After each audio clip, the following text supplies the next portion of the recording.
Right. All Hey, right. All live. right, Hey, guys. alive. Right. Hey. Hey, Hey. Hey, we're hey, live. we're live. Finally. We're live.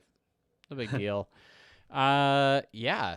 What a time. What a time to be live, to be alive. Yeah, I would Where say we could so. just sit in our house, Uh-huh. hit a button, boom. We're Boom, live. We're boom. live. You're live. Live. I mean, not yet. It takes like 30 to I 40 mean, seconds. I mean, we're live on a delay. Like we're delayed. When we were watching on Friday, the panel, it was like we were watching the panel live, which was delayed for them, but we were streaming it from ours, which means it was delayed further for people watching, right? Yeah. Yeah. Double delay. Double dipped the delay. Double your pleasure. Double delay. Du- double your delay, double your delay. Yeah. We're, apathetic enthusiasm. That's what we're called. Am I wrong on that? That's what we're called. That's what the kids are Oh, calling there they us these are. days. First viewer. I'm first viewer. Hey, Come on. welcome. Welcome to our first viewer. Hey, How you doing tonight? I'm good on a delay. On a delay. Walk, Um walk, walk it. Um. All I'm good right. on a delay. Yeah. Well, anytime you want to make a podcast, That's right. That's that's right. because that's what we're here to do. We're here to Yeah, entertain you. We're here to talk about politics, crazy cool medallions. that's fair. Yeah. That's fair. Okay. Well, I'll start recording. I guess I'll do the same. Okay. Uh, Uh, nah, 3, 2, 1. seems as good a time as any. Yeah. Let's make sure the music's good. Oh, yeah. Yeah. There's the music. Okay. Well, we can start that off. He can see us. He can hear us. Are you ready to go, Travis? Absolutely. Okay. Here we go. And we're starting Apathetic Enthusiasm. Welcome to the show. Tonight on Apathetic Enthusiasm, we prevent you from not listening to us talk about the old guard. Hey, that was a flawless intro. Hello, everybody. I'm Travis. Hey everybody, I'm Brandon. And and And and here we what? are. We're good. We're good. We're here. We are recovered from Yeah. a long weekend of waiting in line in virtual Hall H and eating Mhm. meager virtual con food and but we're back and we're here to bring you not one but two podcasts tonight. If you are watching live over at Apathetic Enthusiasm, Twitch or YouTube, twitch.tv/apathetic enthusiasm, youtube.com/apathetic enthusiasm, we are going back to back Apathetic Enthusiasm right now, Interdimensional RSS later on. If you are listening to the audio version, I'm sorry, you're only getting this podcast. You're gonna have to go subscribe to Interdimensional RSS to get that other one, or show up Monday nights 9 p.m. Eastern for the live stream. Come hang out. Yeah, you could do that. Other places you can find us around the internet, over at Twitter at Apathusiast. I'm at Jugglemino. He's at Barnyard Cruise. I hardly ever tweet anymore. I don't. I What's the need point? to. What's the point of having a personal social media account on Twitter if you don't use it? Well, because like every decade now, Twitter sends me a notification being like, "Hey, you've been on Twitter a really long time," and I'm like, "Yeah, I have." All right, back to the Interdimensional RSS Twitter account to see what's going on over there. You can also follow us at facebook.com/apathetic enthusiasm show. Email us, apatheticenthusiasmshow@gmail.com. Follow us on Instagram, apathetic_enthusiasm, or go to our website, apatheticenthusiasm.com. And yeah, you can also hang out at our Patreon, patreon.com/rickandmortypod. Brand new tiers out there, new levels of engagement. I think the lowest tier is what, $1, Brandon? That's right. That gets you behind that paywall. And that's really all you need to get some exclusive content, exclusive messages, behind the scenes video, images. It's all happening over at patreon.com/rickandmortypod. And then if you ride the ladder a little bit more, you can get like other stuff like Brandon's private projects that he only shares with me and people that subscribe at like the $10 level. But we appreciate everybody at patreon.com for helping us out with that as well. Travis, Brandon. I wonder if somewhere in Patreon, it has to be a thing, maybe like a music based podcast, or like an artist who creates music for their patrons. One of their tiers has to be Tears in Heaven. Do you think? They have Tears for Fears. Yeah. I mean, and then like the last tier in that like the $100, $200 tier is No More Tears. I hope so. And if they don't, we're starting a new Patreon for our where we're like, we don't actually provide you any content. We just came here for the witty. Yeah, it's our Patreon for Patreon puns. That's you get exclusive Patreon puns. At the $15 Tears of a Clown, you can give us your suggestions for tiers, and we might make it into an actual tier. You never know. All right, guys. We are still mostly at home, mostly staying safe, and but there are things to be consumed, media to be observed, and I know, like Tracks of My Tears. It's another Smokey Robinson song. I'm just a lot of tears in those songs. Yeah. Okay. All right, you ready to actually talk about stuff? I'm done now. I am. Yeah. So we're starting off with a little Netflix rewatch. This isn't a rewatch. This is a brand new movie that has been released out on Netflix. We are talking about none other than The Old Guard, and this I'm gonna actually pull up the date here because I didn't do the research on it. This was actually released. What is the release date on here? May 2020. July 10th, 2020. But good guess. Yeah. The first result in Google says May 21st, 2020. The Old Guard. It was a good guess. But it's been out for a couple of weeks now. Hopefully you have gotten a chance to watch this if you have Netflix. It is starring Charlize Theron, Kiki Lane, Marwan Kenzari, Luca Marinelli, and Harry Melling. I just read names. I'm not good at reading them. But yeah, based on a I think a graphic novel.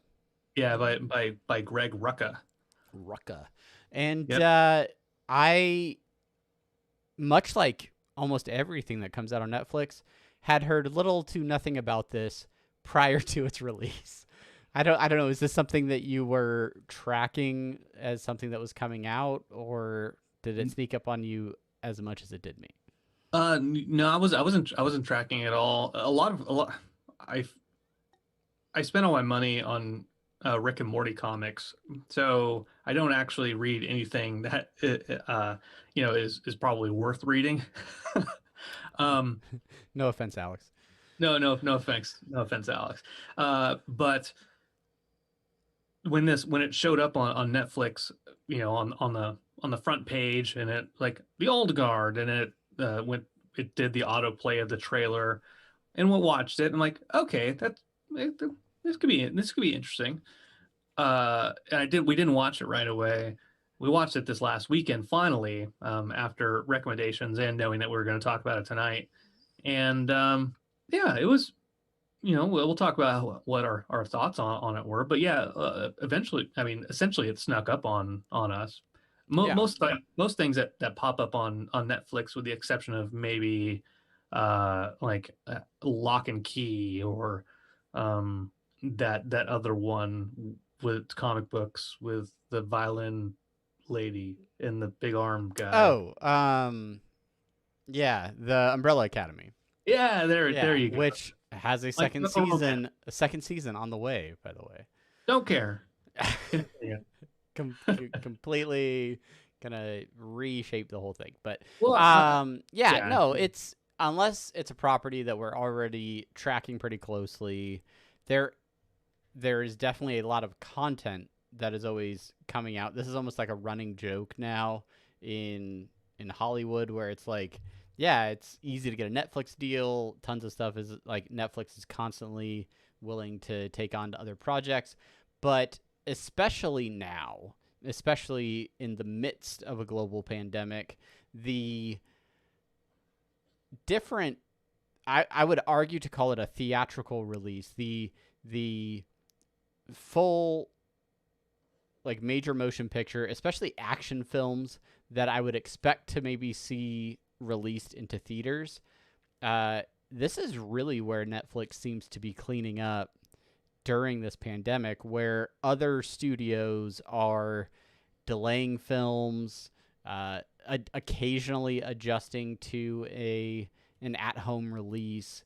But I think I saw a headline about all of the movies that are getting pushed either into the fall or already into 2021, because major studios putting a lot of money into these productions, and then they don't want to do a direct at home release. They want to try and get as much box office money as they can. right. Netflix is not suffering from that. And so we're getting some really like pretty decent movies delivered directly to home. And I don't know, like I feel like we're getting spoiled by Netflix, but at the same time, I'm also acutely aware of how much stuff we are not getting right now. Yeah, I mean, Netflix has been pushing out fairly decent movies even before this started. I think the benefit that they have is, well, they haven't had to change their model. If anything, Yeah. their model has only gained in importance with HBO Max and all these other streaming services nowadays. Which HBO Max, coming out with all its own content. Sure. Not available on Roku devices yet, by the way. Or Amazon devices, I believe. That's right. So now I have to work around, and I have to go install the app on my Xbox, and I have to use that as a multimedia platform. Ugh. Ugh. Ugh. Or just have Apple TVs like I do. Sure. But you're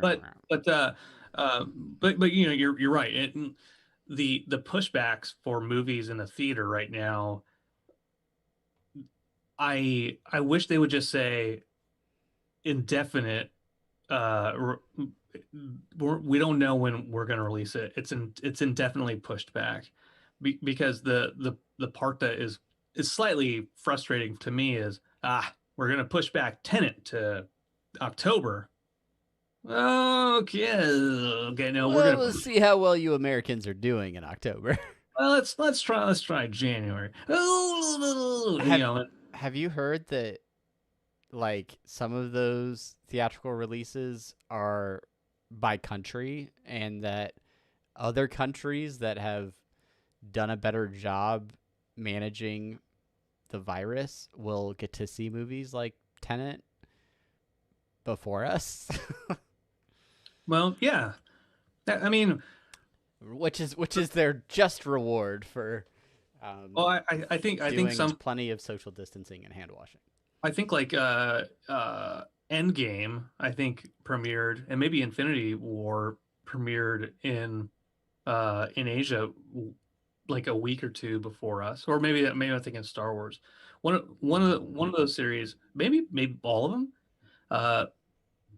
premiere in other countries before us. We think we're special, but that doesn't, That's it's an American sentiment, thinking that we're special.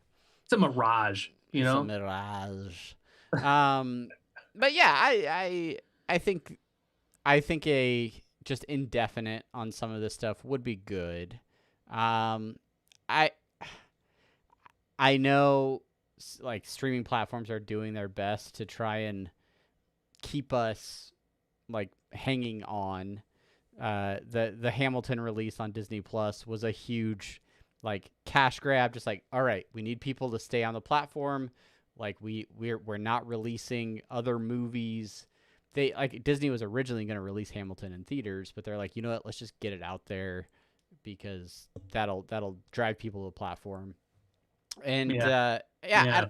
I there's a lot of movies that I was excited to see this year that I have all but forgotten about until I see a news article that's like, "Hey, that movie's pushed back another year," and I'm like, "Oh yeah, I would have already gotten to see that. That's too bad." So I don't know. Well, but that aside, we do get some movies like The Old Guard on That's Netflix. right. The Yeah. movie we're actually here to talk about. And that's what we thought about The Old Guard. Yeah, that's our assessment. That Few things, and we won't get too spoilery on here, but if you are super worried about spoilers, go watch the movie and then hit play again. This is a modern tale. It takes place in current times, but we figure out very early on in this film that there are a group of companions who have a slight issue with dying. They are immortal. They don't like it. They are immortal, if you will, and you get the sense that this group bands together to try and right wrongs within the world, usually through some level of physical force. They're all warrior types to different degrees, and they are good at fighting and trying to bring justice to folks. And it helps that they can't die. This entire situation is turned sideways when they discover that someone is trying to hunt them down to figure out, like they make it really apparent early on that they try to stay hidden. Their abilities. Yeah. So suddenly they're being hunted, and then they also discover that there is a new immortal that is just coming into her powers. And that's pretty much the premise of this film. Brandon, did I miss anything major there? No, that is it. If we couldn't get a shorter synopsis if we had actually written one down right now. Yeah. No, I mean, it's fairly straightforward. I don't think there's any surprises necessarily in the movie. It's a classic mentor, an unwilling mentor who then becomes a willing mentor throughout the film. What I do like about it is the choreography of the action sequences is just spot on. For you watch Marvel movies, and nothing against ScarJo, but after like the 60th time you see the same kind of fighting move where they land and then they look up, like legs around the neck, twisting, snapping the neck, landing, looking up. But by the 100th and billionth time you see that, you're like, well, that was cool the first time I saw it.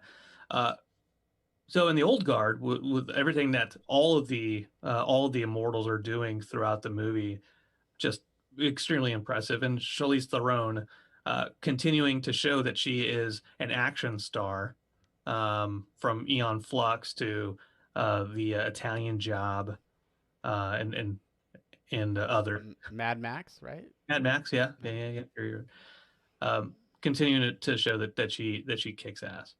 Yeah.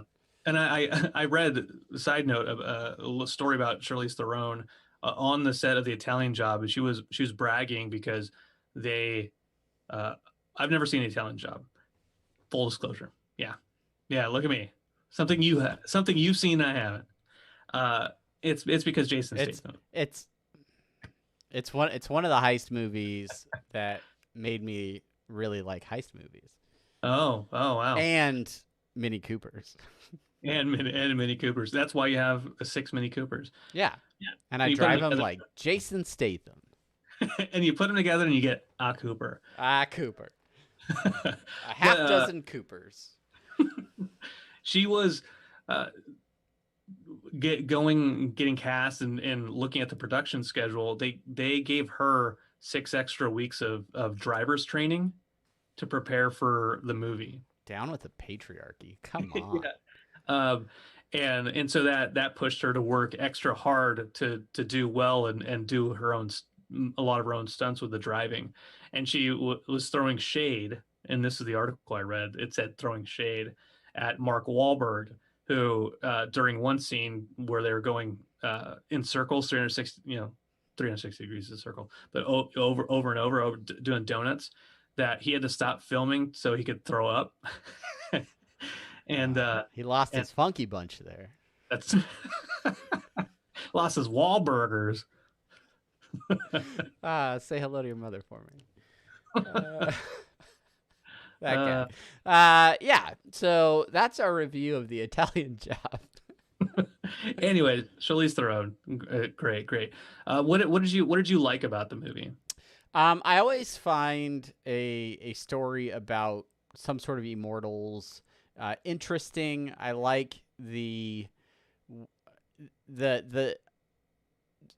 heady kind of thinking about what it would be like for an individual who has survived for hundreds or even thousands of years, what their experiences would be like. I really like when a movie or some sort of story takes the time to think about that, so that even in little situations, you realize that like this isn't a person who's like just been around for 50 or 100 years. They've experienced generation after generation. They look at the world differently. I felt like the way that core four group of people even like referenced the world, it felt smaller to them. And I think that's because they've been around so long and traveled so much that, when you're a little kid, the city you live in feels gigantic because your sense of scale and your ability to maneuver throughout it is very limited.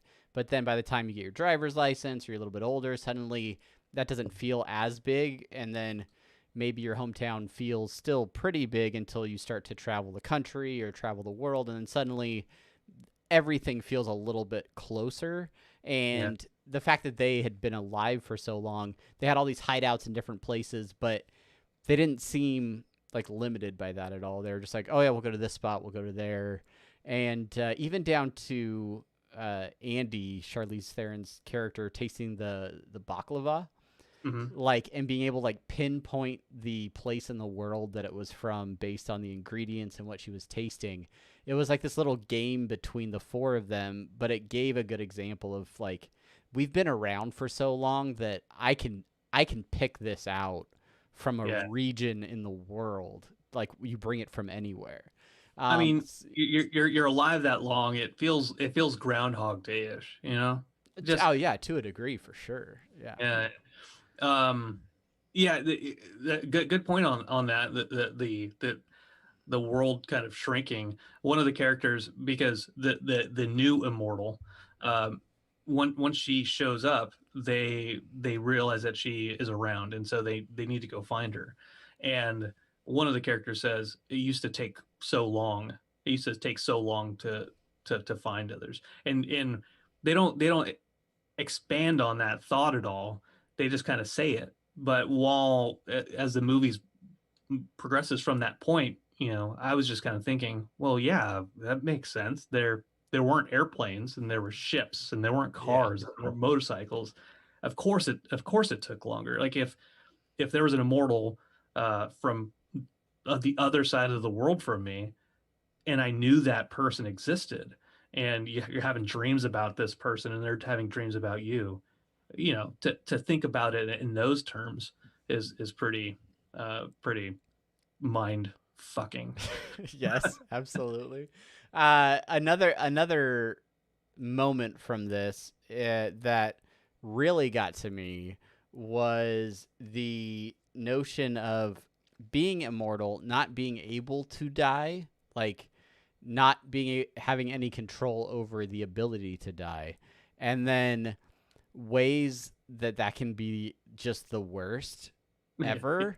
And one of the characters in this who is really just talked about for most of the movie.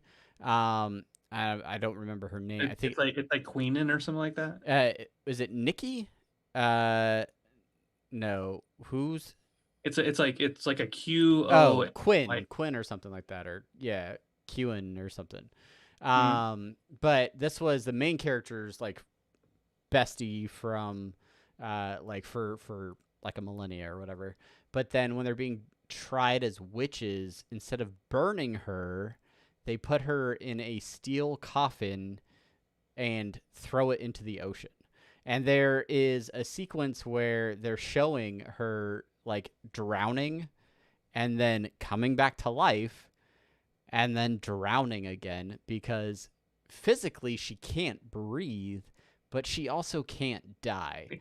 yeah. And that is like my worst fear repeated over and over again forever. How do you think she felt? That's Felt. but yeah, and Yeah. so there the other part of this movie that is kind of interesting, which is yes, they are immortal until they're not. And there's again no silver bullet, no, No rhyme or reason. it just all of a sudden you age out of it and you're no longer immortal, and then your wounds don't heal like quickly and you are at that point susceptible to death.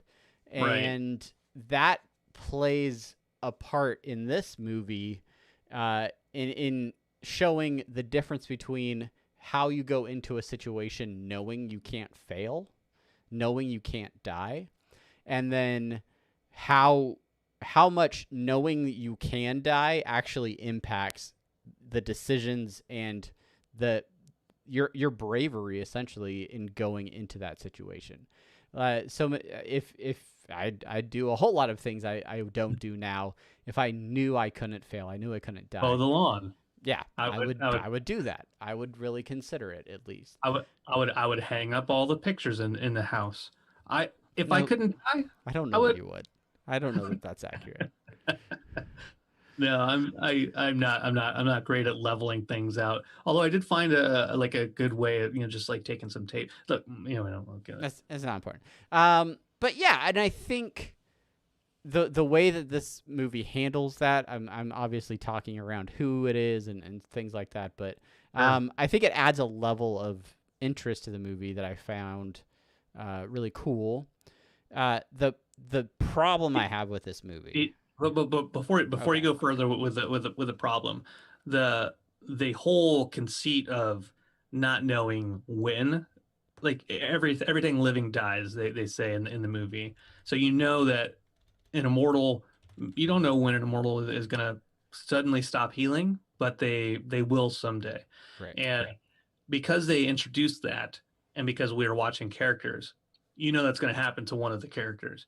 And I think that's a really cool way of introducing tension, because every time somebody dies, every time one of the immortals gets knocked out or shot in the face or stabbed in the chest or whatever, you're like, is this going to be the emotional moment where they don't wake up, Right. Yeah. or is this, oh, okay, they woke up. Oh, It okay. it adds that little bit, and I really dug that about it. Mm-hmm.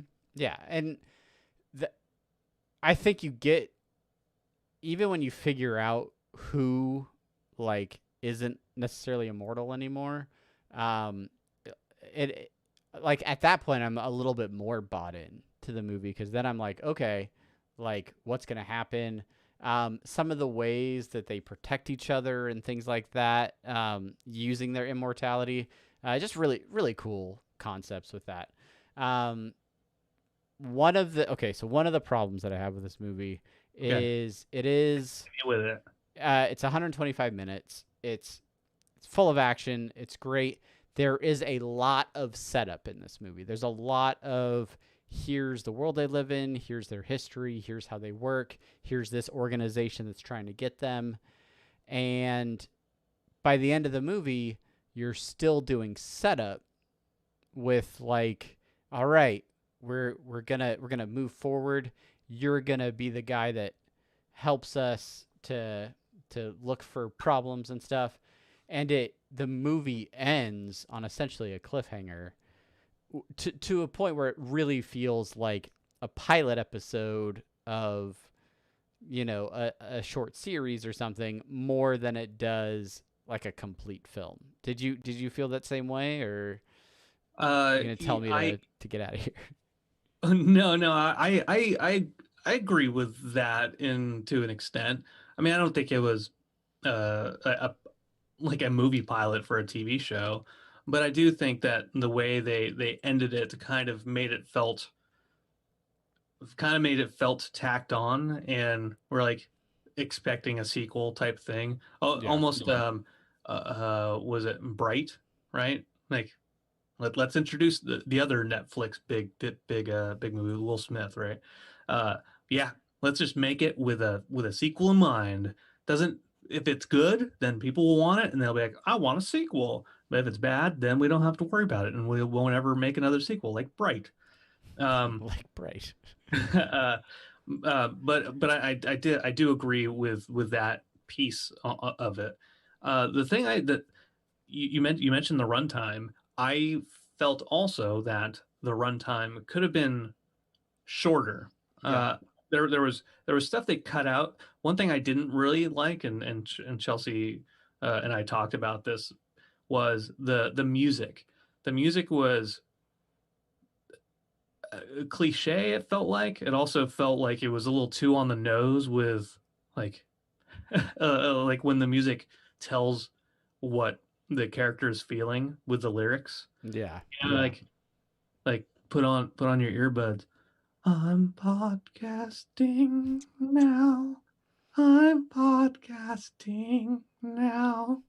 Watching Travis, my friend. You're like, okay, like you don't have to let the acting do it. We get it. Yeah. So we did have issues with that, and it just it, and the music cues changed a lot. One thing I don't like in action movies, and this was one of my biggest critiques with Suicide Squad, was it just felt like there were so many musical cues that you'd start with one kind of emotion, one feel, and then you change that song up, go to a different song. You're like, okay, well now ugh. It's like stop and go, like a student driver, like, okay, new emotion. And then you're like, get out of the way, I'm trying to go to McDonald's. Yeah. Specific. Exactly like that. And then you honk and you. Okay. Yeah. No. I would. I'd go with all of that. I would agree. Questions though, if they announce, hey, Old Guard 2 or Old Guard Trilogy, Netflix signs deal for Old Guard Trilogy, are you in, or are you like, I'll catch it when I catch it? Well, if it's on Netflix, like the first one was, then yeah, I'll watch the second one, third one, however many of them there are. I mean, I would watch a sequel to Old Guard for 2 hours more than I'm care about Umbrella Academy the next the next season. Yeah, which I will probably end up watching, but yeah.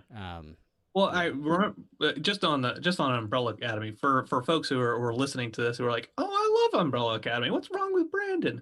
I liked it. I liked the show, and I remember feeling at the end of the season, that's good enough. That's all I really need to have from this world. Fine. Like it's a good ending. If I never get another season of this, I feel content that I experienced it. I just looked up the Old Guard and the actual comics, and it's some Image comics based on just a few of the pictures here, some of the artwork.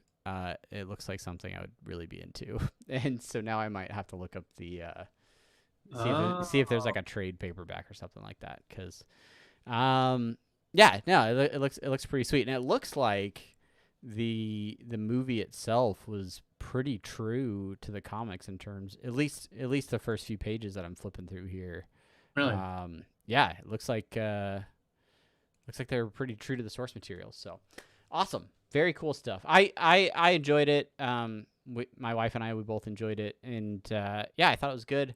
Keep it coming, Netflix. More full length feature movies that I can watch at home. Because I can't go anywhere else. Yeah, Old Guard was good. Any final thoughts on this one? No, yes, I do have final thoughts. I shouldn't start should just my always say yes, because you do. You always have something. It was very good, and from a recommendation standpoint, I recommend it. I would give it 6.5 to 7 out of 10 if I had to put a rating scale to it. I enjoyed it.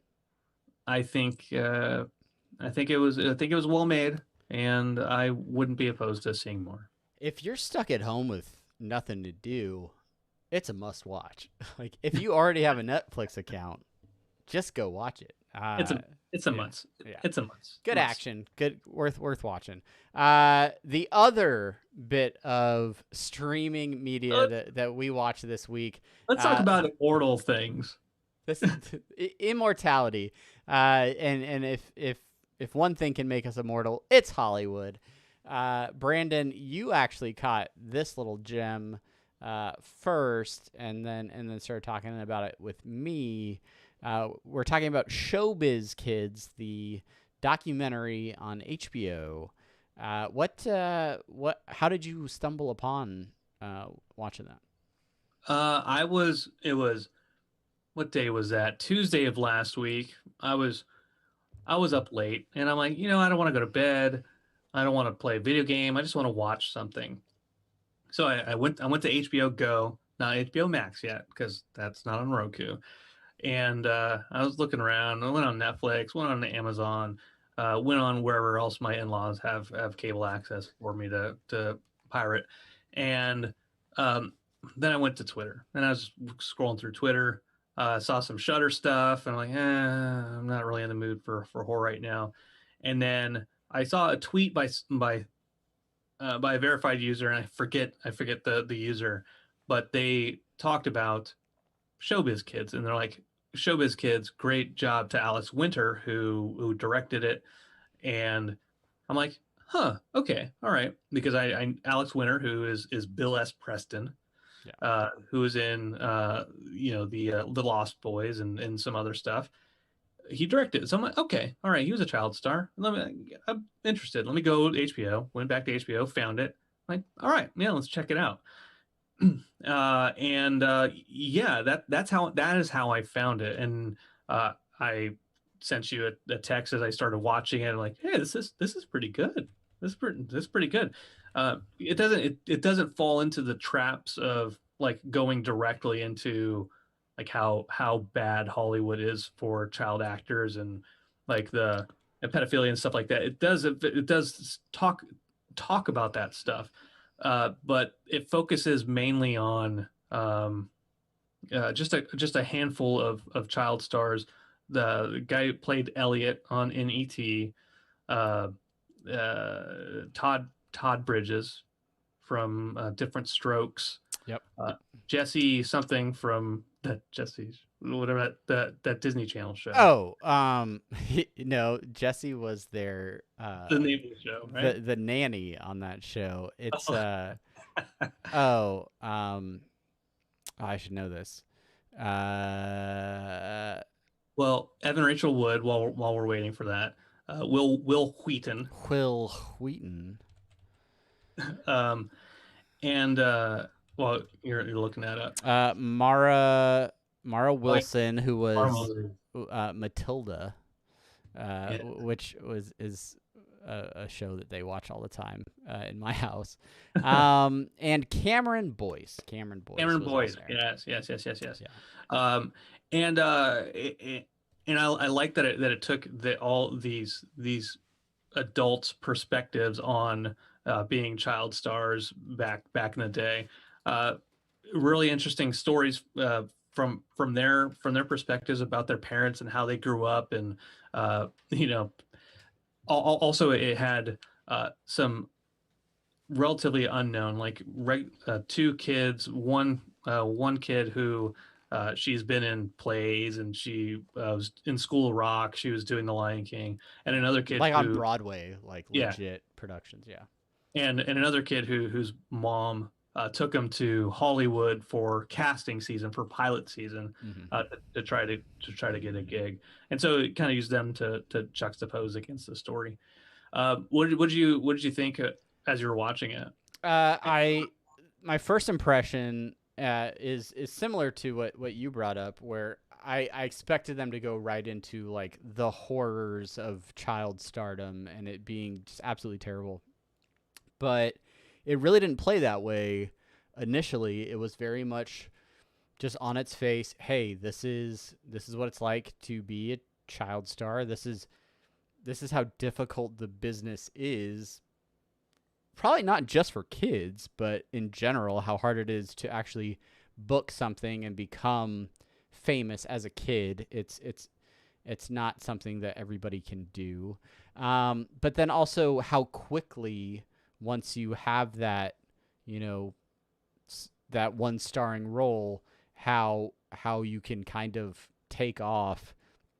And it talks a lot about the people that should be responsible in those situations that oftentimes are not. Whether that's, you know, parents, agents, cast, crew, whoever, the adults in the room, and they should be looking out for kids, and they're not always, and Yeah, oftentimes, sometimes even predators in that industry, which is becoming much more vocalized right yeah. now and is in the media a lot more. Like So, yeah, and sometimes like Henry Thomas is a guy who played Elliot in ET. He was talking like about his mom, and his mom was more of somebody who was always there and always watching and always being there, and all these actors talk about, sacrifice, their parents essentially sacrifice for their kids too, because they're going out of their way to make their kids dream a reality. But kids, they don't necessarily know what their parents or the family are sacrificing. They talk about that a little bit.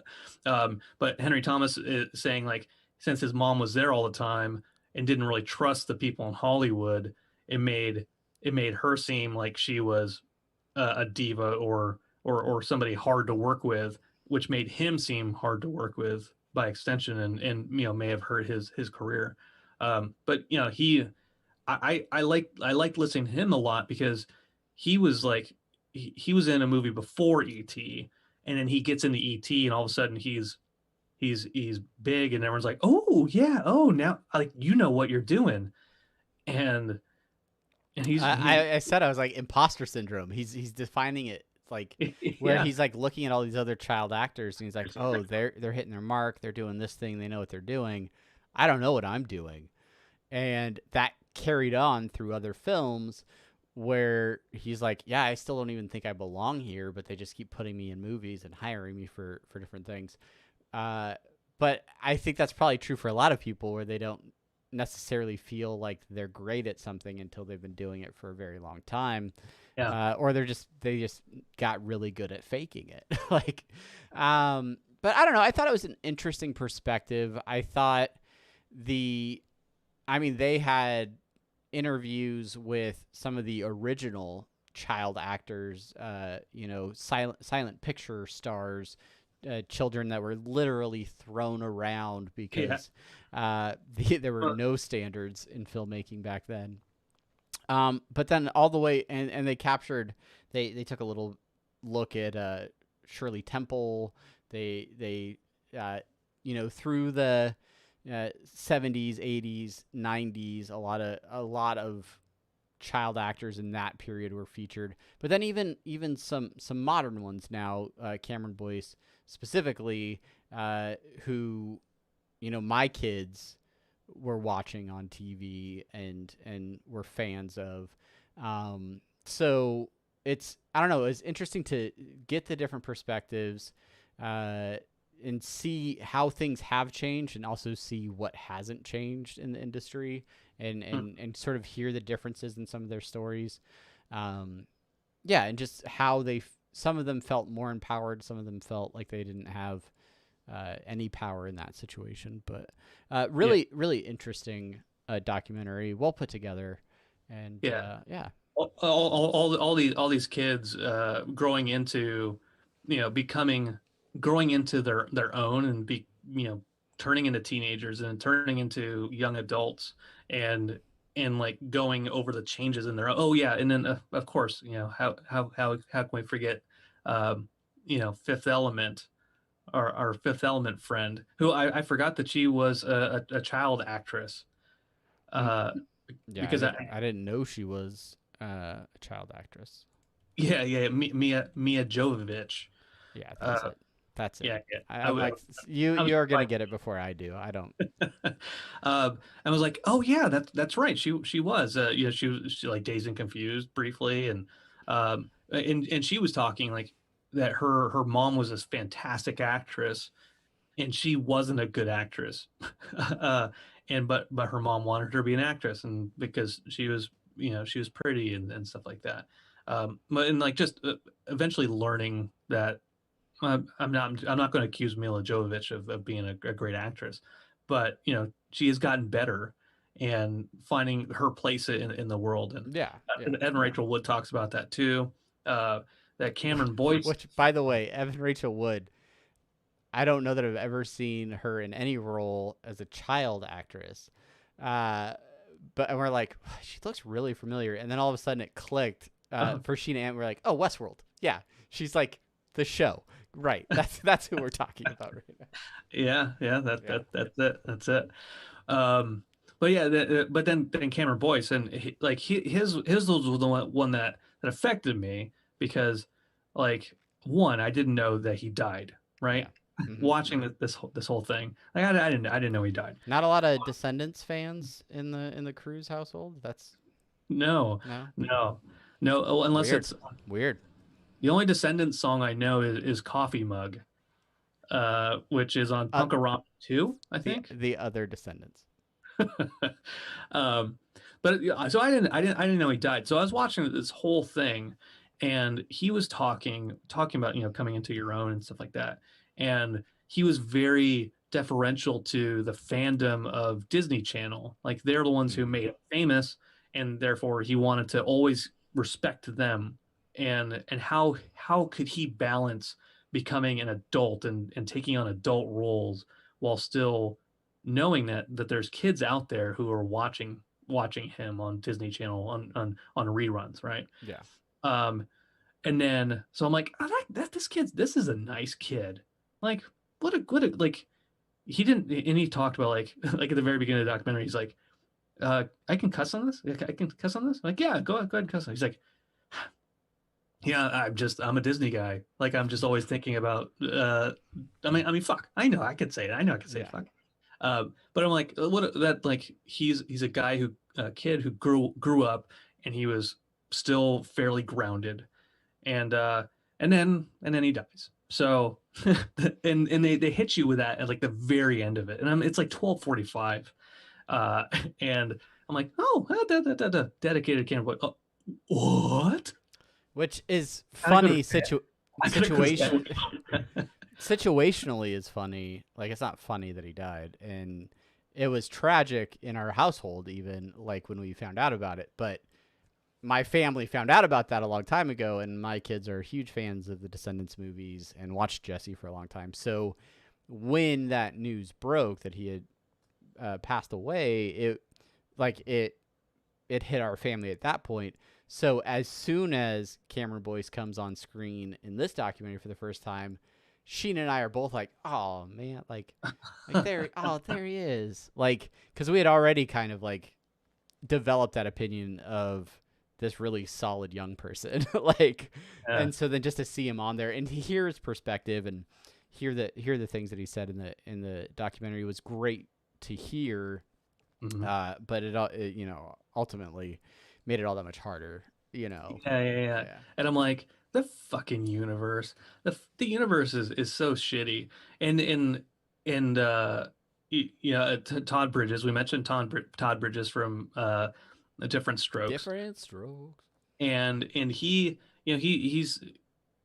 he openly says like I feel bad for him too, but he says because his co-stars, damn it, I know their names, but you know, his co-stars died before he did, Mm-hmm.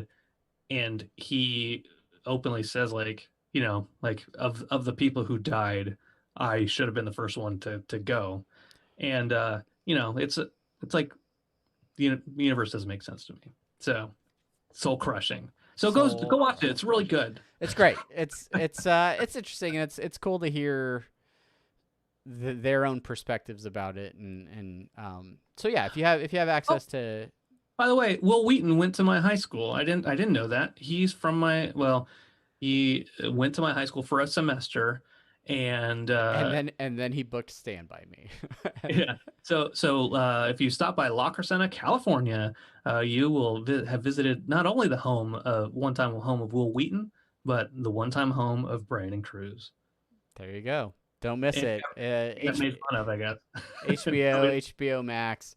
I do need to watch Stand By Me. I haven't watched that movie in a while. Never seen But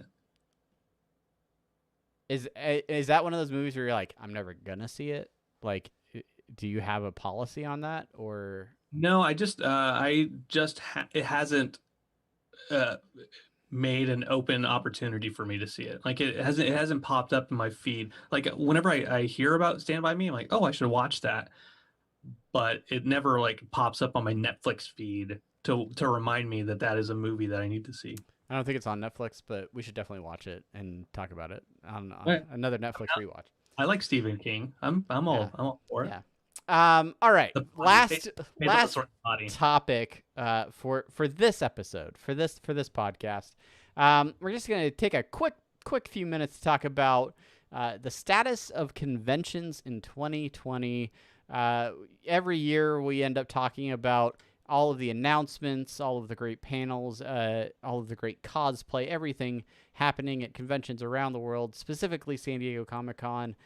We got a chance to attend Adult Swim Fest a couple of years ago. This would have been their third annual Adult Swim convention. But those things cannot happen in person. Obviously, social distancing in Hall H is not really a thing. So those conventions have gone online. This weekend saw both San Diego Comic-Con and Adult Swim Con being featured around the internet, on Twitch, on YouTube, and we got to watch a lot of those things, some of those with you here on our feed as well. But Brandon, I just want to, like, after it's all said and done, what is your takeaway?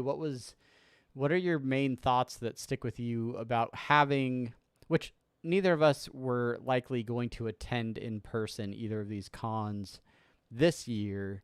What I don't know, what did you think about them being done in this digital format?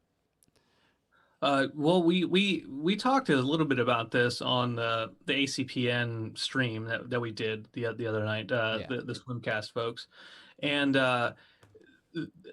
what we were on there to talk about the Adult Swim Con stuff and Rick and Morty specifically, but we ended up talking about the Summer Showdown and maybe a little bit of the Comic Con stuff that went on, right? And the thought that I left with was, it's great that they have all these events, these Zoom events and hosts and panels. It's great to do that, but what it's lacking is the cohesive kind of central through line that makes it seem like a singular event. Yeah. It felt like when um it, it- like over the course of like a week and a half or so, you get like, ooh, there's another new trailer for New Mutants. Oh, ooh, there's a new Marvel movie coming out. Here's another trailer. It's over there. A couple days later, it felt Yeah. disparate, and it didn't feel like it was part of the same event. It felt like different events, and they talked about it on the Swimcast stream, but they didn't use a singular platform. They didn't, there's not like a host of the event. It's just like, all right, yeah, Twitter. Here's a link. We're gonna do something else in a little bit. There wasn't like a, hey guys, I'm the presenter for Adult Swimcast Stream Con 2020. Gonna be a great show coming up next. Yada yada. Right, almost like more telethon style than, Yeah. because that makes it feel like it's part of one big thing, not okay. Well, we're streaming again tomorrow. Tune in. Uh, Which is where I felt like, at least for Adult Swim Con, I expected more of that, and was surprised by the lack of engagement or things that happened between panels, between featured events. And part of that may be because last year the Adult Swim Con, their in-person event was streamed by and large online on adultswim.com, and they had people there. Like, that stream didn't really break. If they were showing a band, if they were showing a concert, they would show that on the stream, but then they'd cut back to some of their hosts hanging out, backstage or walking along the boardwalk and anything like yeah, that, yeah. and just kind of doing that Adult Swim brand of comedy, zany, whatever. Gorilla streaming. Guerrilla streaming, yes. So I fully expected to see a lot of that. Now I realize that there isn't a crew out somewhere working together on these projects.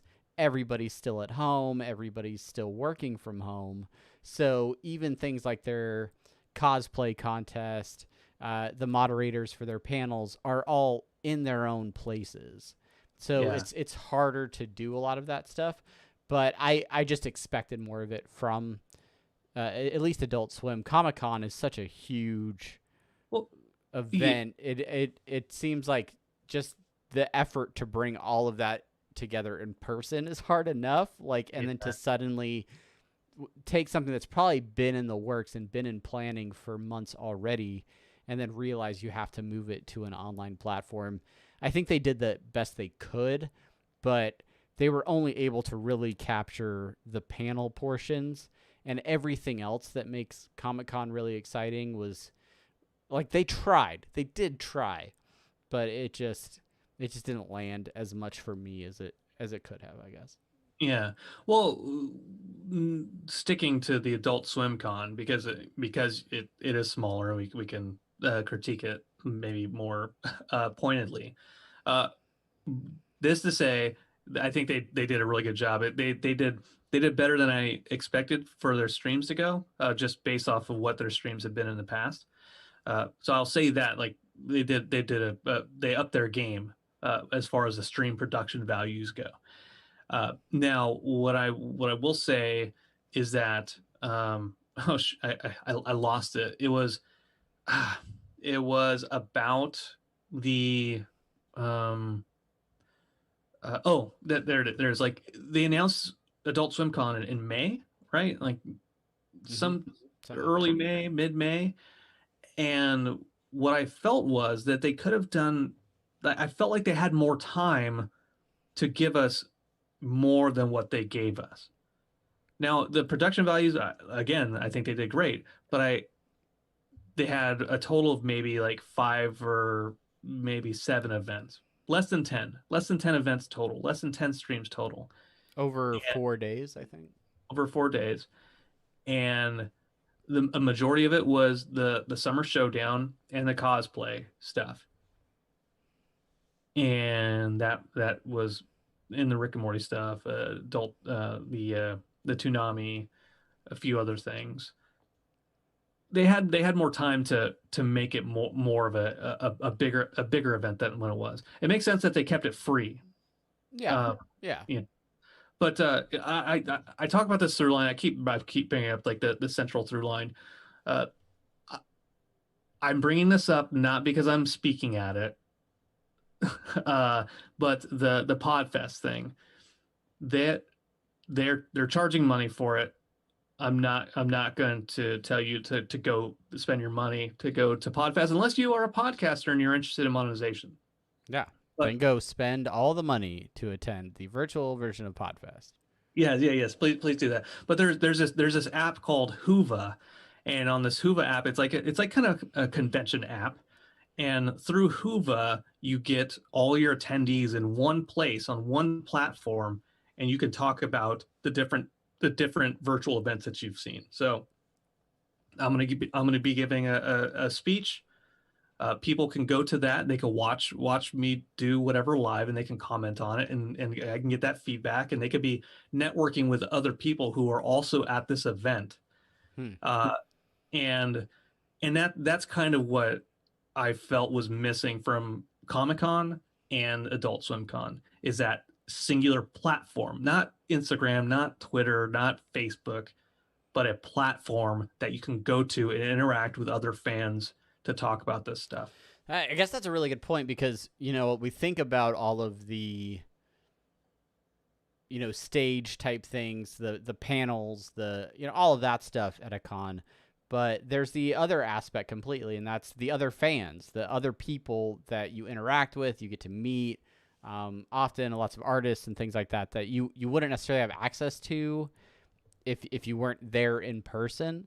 But yeah, I mean, we have friends, we know people that we met years and years and years ago at some of those smaller Hawaii conventions, and we wouldn't know those people. We wouldn't interact with them if it wasn't for going out to those conventions in person. And so, yeah, I think obviously you can't recreate that completely in a virtual environment.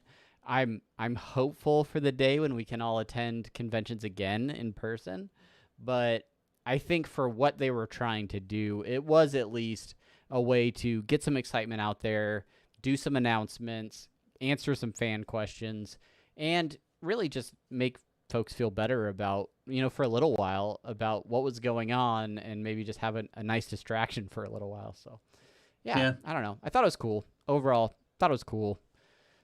Hopefully we don't have to do it again. Yeah.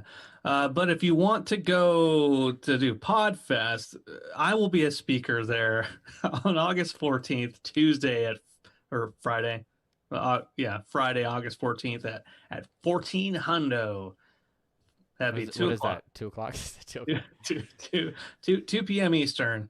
I'll be talking about fandom, as a matter of fact. So. All right. Talking about you guys. Talking about you guys. If you have, here's the question I pose to you if you're listening to this right now. If you are a person who listens to a TV show or movie-based podcast that talks about the TV show, talks about the movies, then I want to know what keeps you going and keeps you listening to those podcasts. Is it your love of the show? Is it the hosts? Is it the content that the hosts give you? What exactly is that? Because that's the kind of thing that I am going to be discussing for this Podfest thingamajig. Podfest. All right. Well, go join him if you are so inclined. If you have the disposable income to do so. Otherwise, come back here next week, Monday night, 9 p.m. Eastern time. Catch another podcast. That that is it for this episode. Brandon is trying to mimic his own headshot in the background. But that's it for Apathetic Enthusiasm, you guys. Thank you guys so much for listening. If you are listening for the first time and you have not yet subscribed, hit that subscribe button. Make sure that this hits your podcatcher on a at least bi-weekly basis. And if you have not had a chance to rate or review this, well, that's something you could do. We'd appreciate it. Go hit a review. Let us know what you think of the podcast. We appreciate it. We're going to go now to the second half of our podcast doubleheader. We're going to go do a special bonus episode of Interdimensional RSS, the unofficial Rick and Morty podcast. So everybody hanging out on stream, make sure you stick around for that. Everyone else, we appreciate you. Thank you guys so much for listening. And until next time, I'm Travis. And I'm Brandon. Thank you for listening. Bye.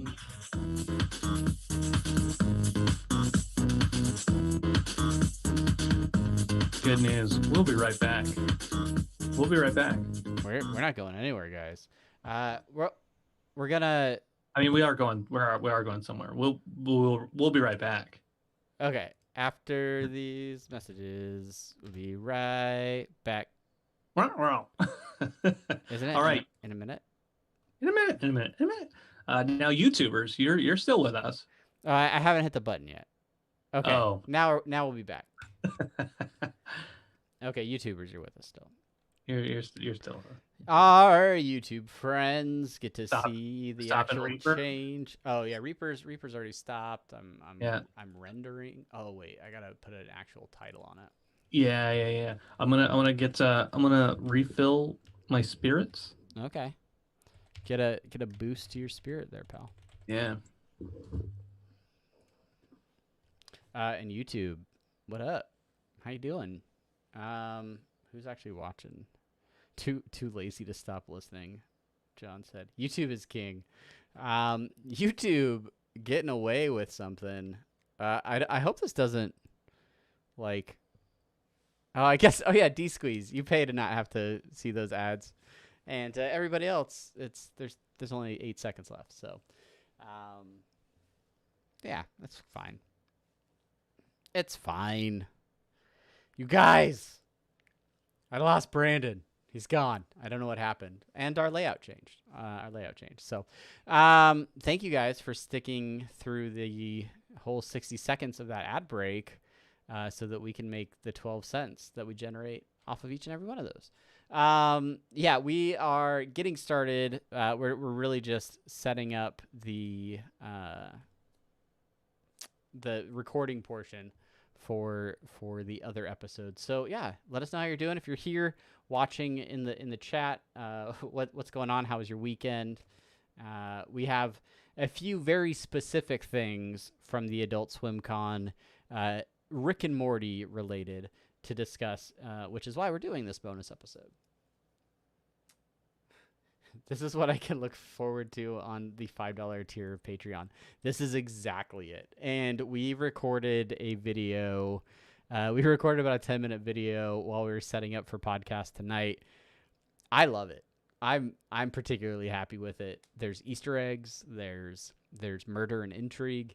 And you can see all of it for just $1 a month over at patreon.com/rickandmortypod. Yeah, see how I'm plugging it? I'm such a professional, you guys. Yeah, I don't even believe it.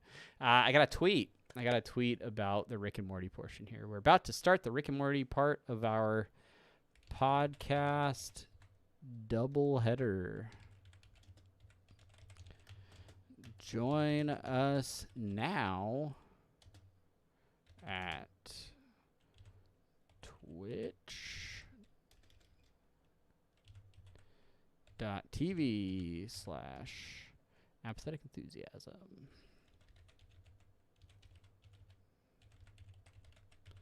Who's ready to see? Let's see if I spelled Apathetic Enthusiasm right. Apathetic I didn't. There it is. All right. Boom. Hopefully you're following us on Twitter so you guys will get to see that. Cheers, bonus content. Yeah, who watched the Rick and Morty panel? Anybody whether you watch it live, watched it on YouTube, or delayed, who actually saw the Rick and Morty panel, or saw the Animatic or the bonus Rick and Morty, what is it called? Rick and Morty versus the Genocider shorts that got put out, because it's pretty good stuff. I guess I can close these tabs about the show Jesse and about the Old Guard. Don't really need those anymore. Brandon's back. I know what you're thinking. I know what you're thinking. I know what you're thinking. You're thinking to myself using telepathy. You're thinking to myself, where was Brandon this entire time? Well, I'm just that quick. You know what I'm saying? I was like, I don't know, somehow a sex joke. I don't know what I'm talking about. I went to get more Gatorade. And then after the Gatorade, gotta finish off. Oh, you making soju bombs over there, bro? Yeah, gotta finish off the jam. You know what I'm saying? Saw the Animatic. Missed the whole thing. It was my wife's birthday. Oh, happy birthday! Happy birthday, Mrs. Squeeze. Miss Mrs. Squeeze. Brandon. Yeah. I have tweeted. What? Yeah. What? You sent a tweet. I did. I didn't even use your fancy thing. I went to twitter.com and I wrote a tweet. For those wondering what Travis is talking about, yeah, I'll fill you in to the process. Okay. On Facebook. I'll see you guys in an hour. Facebook, who seems to know everything about me, seemed to know that, oh man, I put a lot of time into tweeting and Instagram and Facebook and all that type of stuff. And what I've been constantly looking for is a way, like there's a program called Hootsuite, there's a program called Buffer that lets you have multiple social media accounts and then send a single status to multiple accounts. Well, Buffer and Hootsuite, they cost money, and you can only have 3 social media accounts for like the lowest thing.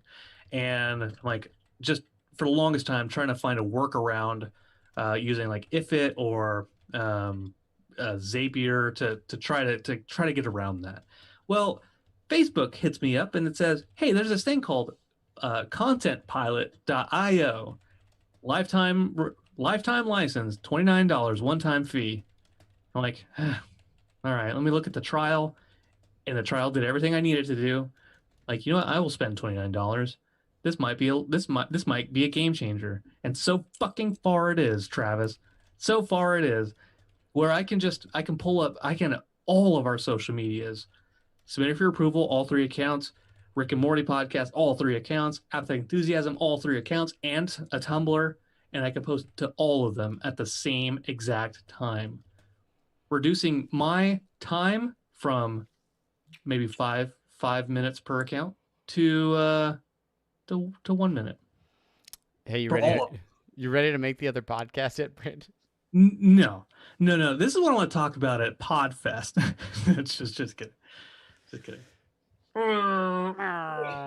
I rendered my stuff. I'm ready to record again. I gotta go. Man, look at these people. Look at these people who are liking the tweet that I sent out. They're liking the tweet. Chase bought one. Oh yeah, Chase. Oh look, he's liking a tweet, huh? He's liking my tweet. Let me go there. Let me go out there. My Rick and Morty podcast exclusive account tweet. Wait just a minute. Not some watered down, widely distributed milquetoast tweet. Look, we like coordinated our outfits. Look at us. We're both wearing light blue sports teams shirts. Wait just a minute, Travis. Chase not only liked yours, but he also liked the retweet I sent out from Matt Size Mode, Super Size More, with the Frodo. I will take the ring to Mordor, though I do not know the way. Aragorn, Legolas, and Gimli. I'm in. Yeah, I think he also liked the one that Restream sent automatically when we No, started no, streaming. no. He did, but he also liked the one that I sent out. It's a podcast doubleheader. We're talking. Hey, Philip Marks. Philip Marks liking the tweets. Way to go, P Marks. Hey, Are you guys ready? You guys ready? if you want to like more of my tweets, make sure you go out to Rick and Morty Pod. Like, fuck, don't. Hey, do you like your color blue shirt or mine better? I don't know. I like yours. It's strong. But the Okay. Thunder are 2-0 in scrimmage play in the Orlando bubble. So What does that even mean? exactly. You ready? You ready to make a podcast? Yeah, I'm ready, man. I've been done ready. Oh, right. I need to start recording. Yeah. I need to record. Yeah. Oh, do I need to? I'll record on this Reaper. It's fine. Okay, and I'm recording. Recording is happening. Play the music. I'm gonna do it this time. I'm gonna do the coming to you live. Oh, you're gonna do the coming to you live because you actually wrote it this time. Unless you want to, or you can do it and you can just read what I wrote. How many times have we done you doing the coming to you I live? don't think I've ever done it in over 100 episodes. I don't think I've ever. Do you want to do it tonight? Do you want It's this a bonus episode. We're gonna do it. We're gonna do it. Okay. All right. Here we go. You ready? Ready to go? Yeah. Here we go. 5, 4, 3, 2.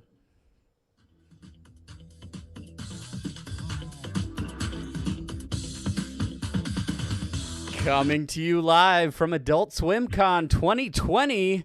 And by Adult Swim Con, we mean watching Twitch streams in our basement while pairing wine with Cheez-Its. This is Interdimensional RSS, the unofficial Rick and Morty podcast. Coming to you live. Hey, I already did it! Oh. I already did it. Cheez-Its. Cheez-Its, Christ. Cheez-Its. Hello, everybody. I'm Travis. Hey, everybody. I am Brandon, and welcome to Interdimensional RSS, the unofficial Rick and Morty podcast. If this is the first time you've ever joined the show, well, let me tell you what. You are in for a quick treat. But first, we got some housekeeping to get out of the way. First up, you can go over to twitter.com/Rick and Morty Pod or look us up at Rick and Morty Pod on Twitter. Send us a tweet, follow us, follow along, follow our retweets. We just love having fun. All the retweets are by Travis. They're great. Facebook.com/Rick and Morty Podcast, Rick and Morty Podcast @gmail.com. If you want to send us an email, if you want to know how our lives are, if you just want to be like, hey, I just like sending emails. That's what I love doing. You can go ahead and do that. You can also hit us up on our website, rickandmortypod.com. Reddit, we got that, rickandmorty.reddit.com. Or if you want the official one, well, I guess that was rickandmortyreddit.com. Ours is rickandmortypodcast.reddit.com. I don't even know why we had that in there. We don't actually check it. We are streaming. I check it occasionally. Every so often I go and I upvote something. We are coming to you live from Apathetic Enthusiasm on Twitch or YouTube at Apathetic Enthusiasm. There's a couple ways you can support the show. If this isn't the first time you've listened to the show and you said, you know what, I love it. I've always loved this show. I've always loved how Brandon introduces the social media stuff. You know what, I want to support you directly.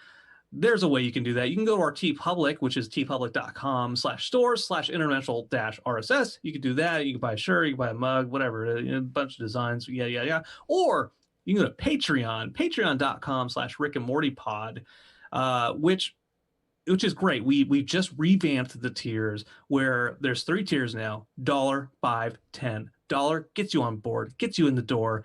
It says, hey, you're a fan and you don't care who knows it. $5, you get a little bit of extra. You get some bonus behind the scenes content. You get some video behind the scenes content. And then at the $10 tier, you get to see Travis do all the crazy shit that Travis does on his day-to-day basis. That's right. He gives you meat snacks reviews. Where he talks about meat snacks and find out how my composting is going, my cross stitching, all of those things, all of those important projects over at Patreon. All or none of those products may be available at patreon.com/rickandmortypod. That's right. But you know what? Enough of that. what we want to talk about here, we don't want to talk about our social media. We don't want to talk about how you support us. No, what we want to talk about today is Rick and Morty. Yeah, And Rick that's and Morty, that's what this show is. and Rick and Morty is what we're going to talk about first with a little segment we call semi-pertinent news. Boop boop boop boop boop boop boop boop boop. We're switching up the show. Boop boop boop boop. Semi-pertinent news. Boop boop boop boop. That is fantastic, Travis. After 103 episodes, I have not once gotten tired of I'm losing my mind here, you guys. Everything's backwards. This is so great. First up, Travis, what do we have on our certain semi-pertinent news front? Well, the whole show sort of feels like semi-pertinent news. We just came off of the Adult Swim Con, which was streaming live on Twitch all weekend long. They were on Twitch. They were on YouTube. They were, I don't know, sending VHS cassettes to your P.O. boxes. They were doing all kinds of things, but the main thing that we were excited about was how they do it. The Rick and Morty panel, which was Friday night, we streamed it. We put our own faces in it to make us feel like we were part of it. But yeah, we got to watch a very, very professional moderator have Dan Harmon, Chris Parnell, Sarah Chalk, Spencer Grammer all on there to discuss their experience working on Rick and Morty. We talked a lot about that in the post-show stream right after we watched it, but by and large, some big things to come out of that were sort of updates on where they are in production for the show. We got a sense that production really hasn't slowed down that much, even though they are most of California is safe at home.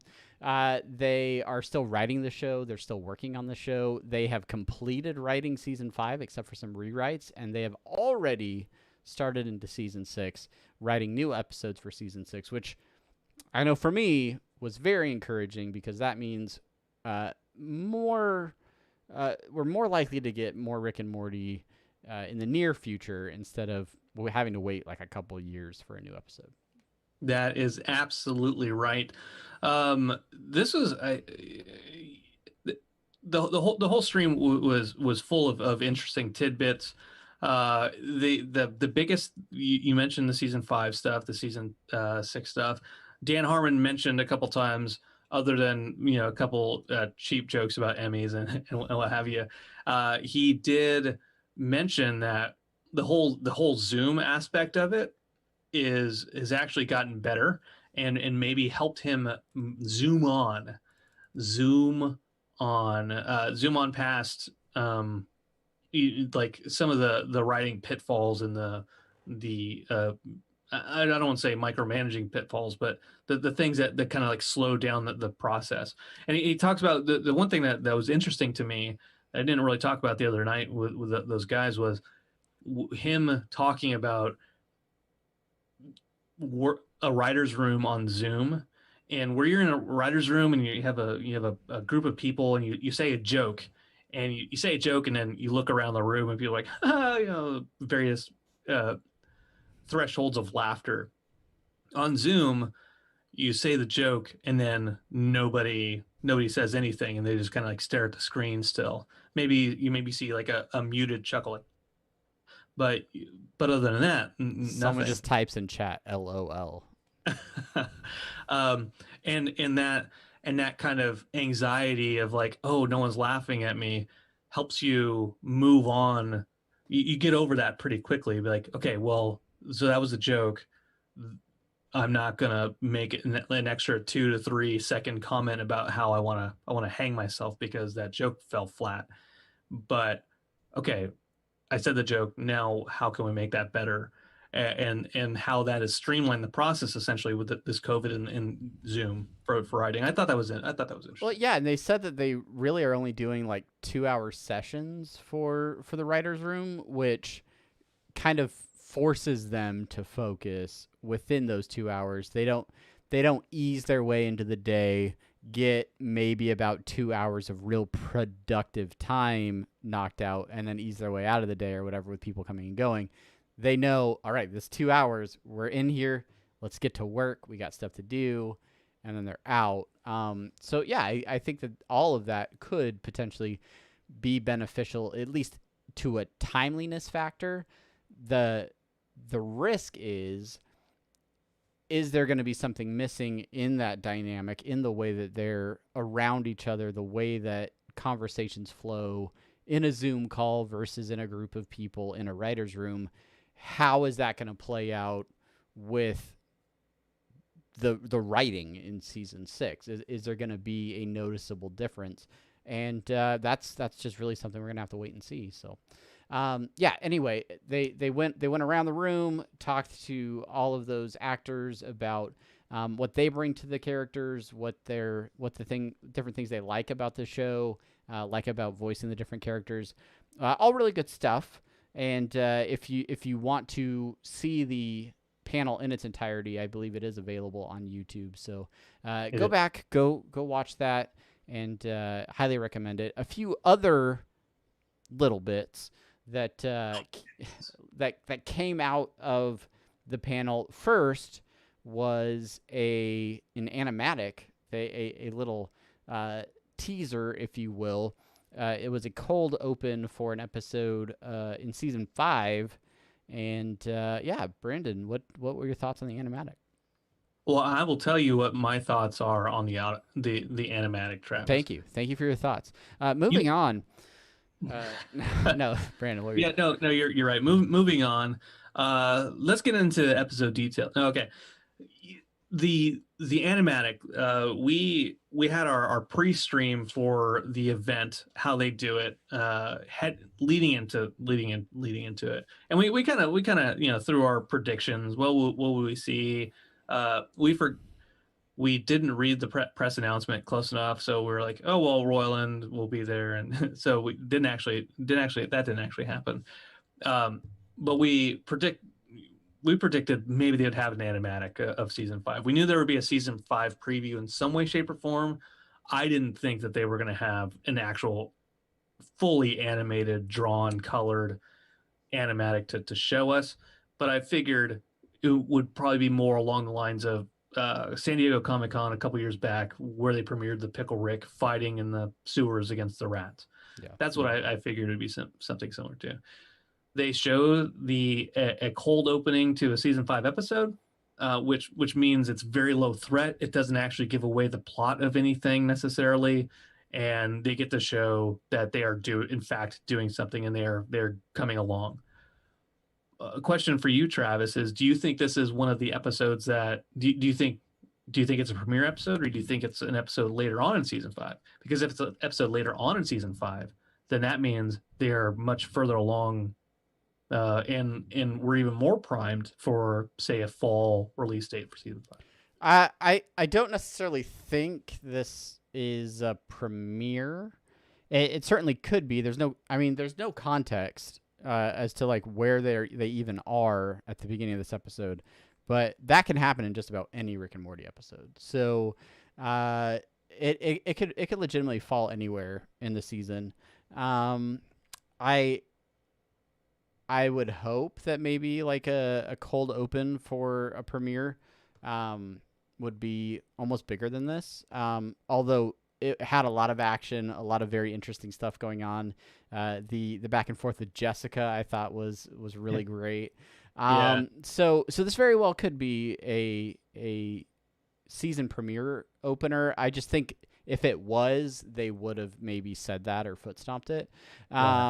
And I think the way that the show is going, they may not even know like the order of episodes necessarily, or like the airing order of them, especially if some of the episodes are interchangeable. We've heard that in past seasons where, we worked on these episodes in this order, but then the 5th one we worked on actually came out before the 4th one or whatever. So, bottle episodes, you can basically stick those wherever and shuffle them around if you need more time to get the hard hitting episodes, It's an episode scheduling shell game, I so to speak. I feel like because they were working on scripts for season 5 throughout the time that we were still waiting on season 4 episodes, I I I get the impression, and this also is a little bit from the way Dan Harmon was talking on Harmontown right up to the end of Harmontown. He talked a lot about how after they got that new contract, there was consistency, and he knew this was the show I'm going to work on. This is my focus, and I have a day job, day in and day out, and they have really not stopped working in the writers' room, which basically trickles down to the rest of the production. With new scripts, they have new stuff for the directors to be working on, new shows for the animators to be working. So I'm just as encouraged that we could see a season 5 premiere still within 2020, sometime later this year. You know what?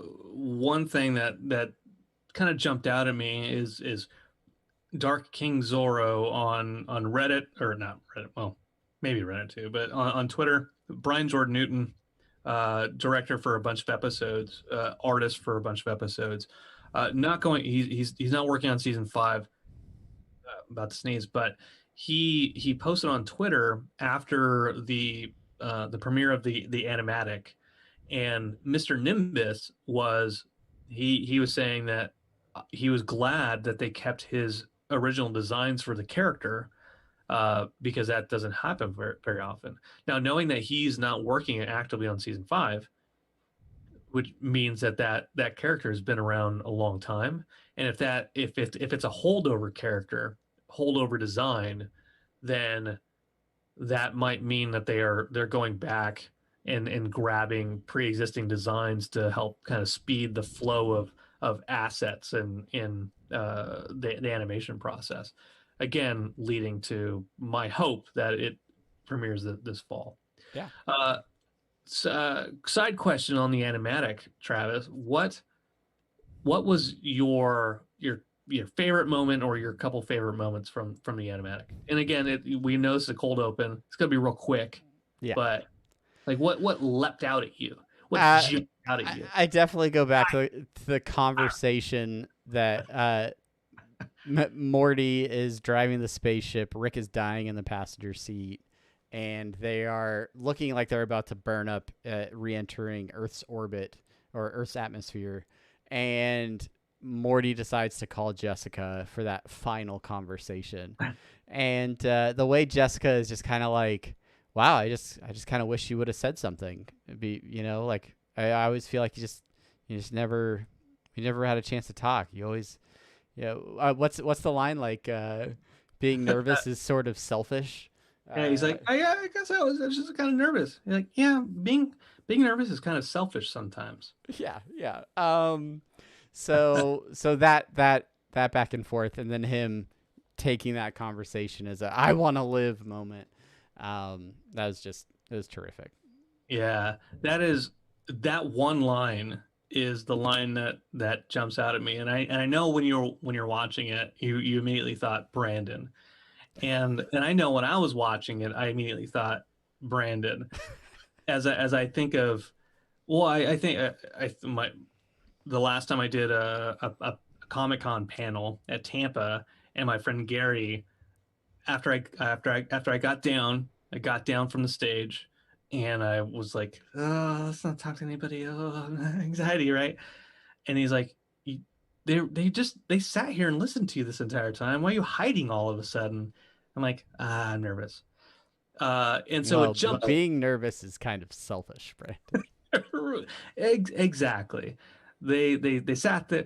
All those wonderful folks. They sat there, watched me, and then I shrank away like a little beanbag chair that's been sat in for a long time. Needs fresh beans. Needs fresh beans. I need fresh beans. Don't you ever. Don't you ever, Cruz. Look at me. All right. Moving on to more semi-pertinent news. This is a special semi-pertinent episode. of Interdimensional RSS. We also got a new short released.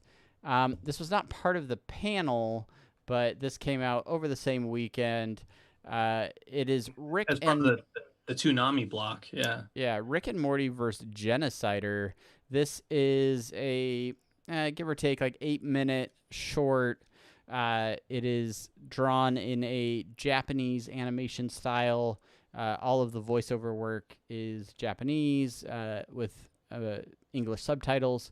And this was a very, very interesting, very, I don't know, intelligent sort of take on Rick and Morty, and had a lot of favorites from different fan theories and things like that.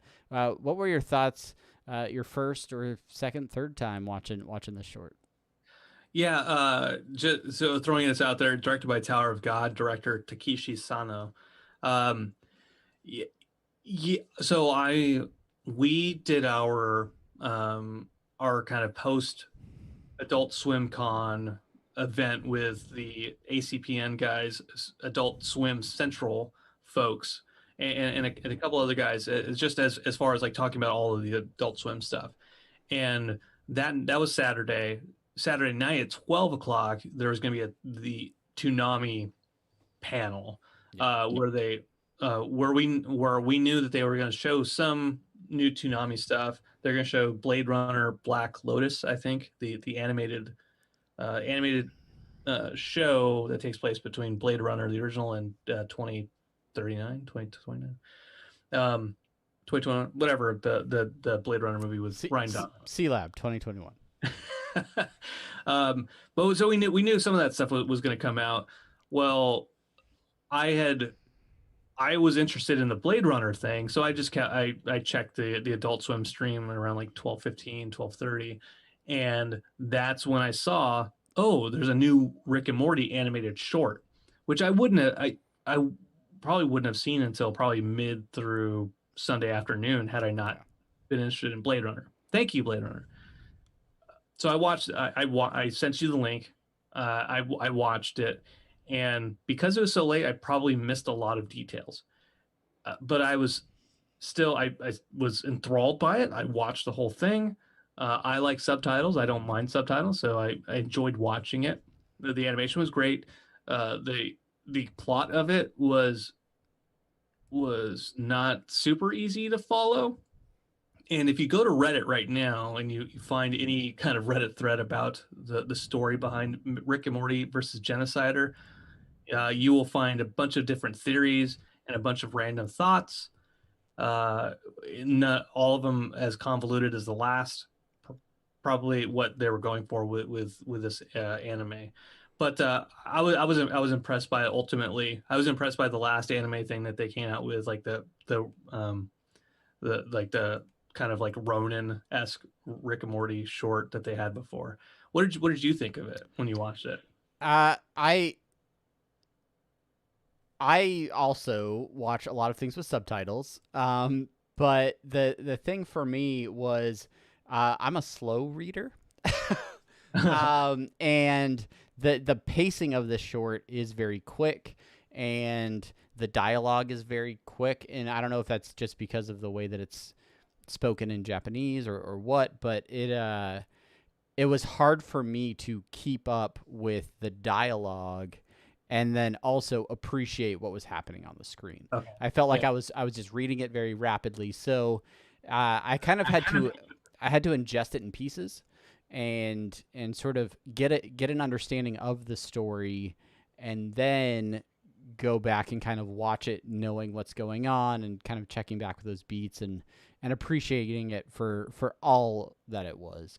I again thought that the animation was great. I thought that the premise was very cool, and it leaves us with a very interesting question at the end, in the way that it wraps up. The Rick, the C-137 Rick that they're hunting down in this story, gets into an epic battle fighting all these genociders, and ultimately taking them down. Evil Morty is the main protagonist in this, and so getting Evil Morty content at all is pretty cool. But then at the end, you have this really interesting moment where Jerry is calling to announce the birth of Morty, and the Morty in this short suddenly becomes Rick, sort of, and it's very like cryptic at the end and leaves you almost with more questions than answers, which I'm totally good with. Because I also don't think any of this is canon. So I think this is a really cool, fan version, fanfic, and yeah. You mentioned the C word, and my buddy Omar at work today was Wait, which C word? What did I say? Did I black out for a second? canon. Oh, that's it. Yeah. He came up to me at work today. We were both masked. So actually, I don't even know if it was him. It might have been another boss of mine. Not that Omar's my boss. Look, I don't work for Omar. Okay. Anyway, so he came up to me and he's like, the anime. Let's talk about the anime thing. And the question he asked was, so is it canon? Like, no, it's not canon. Get out of here. No, of course it's not canon.